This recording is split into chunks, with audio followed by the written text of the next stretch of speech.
હાલોલ તાલુકાના વરસડા સાથોડા રોડ ઉપર બે મોટરસાયકલ સામસામે ભટકાતા એક બાઇક ચાલકે જીવ ગુમાવ્યો તો અન્ય એકને ઈજાઓ પહોંચતા હાલોલ હોસ્પિટલ ખાતે સારવાર અર્થે ખસેડવામાં આવ્યો હતો અને ત્યારબાદ વધુ સારવાર અર્થે વડોદરા ખાતે ખસેડવામાં આવ્યો હતો।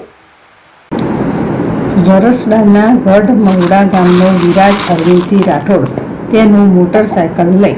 સાથરોઠા તરફ જઈ રહ્યો હતો ત્યારે વજેરી તળાવ પાસે તેની બાઇક સામે આવતી અન્ય એક બાઇક સાથે ભટકાતા અકસ્માત થયો હતો, જેમાં વિરાજ રાઠોડને સારવાર મળે તે પહેલાં જ તેનું કરુણ મોત નીપજ્યું છે।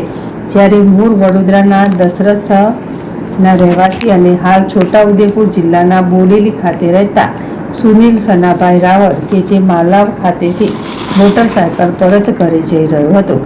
જે આ અકસ્માતમાં ગંભીર રીતે ઈજાગ્રસ્ત થતાં તેને 108 એમ્બ્યુલન્સ મારફતે સારવાર માટે હાલોલની સબ ડિસ્ટ્રિક્ટ હોસ્પિટલ ખાતે લઈ જવામાં આવ્યો હતો, જ્યાં તેની સ્થિતિ નાજુક હોવાથી વધુ સારવાર માટે વડોદરા રિફર કરવામાં આવ્યો છે। કિરણ ગોહિલ, જેડેશ ટીવી, પંચમહાલ।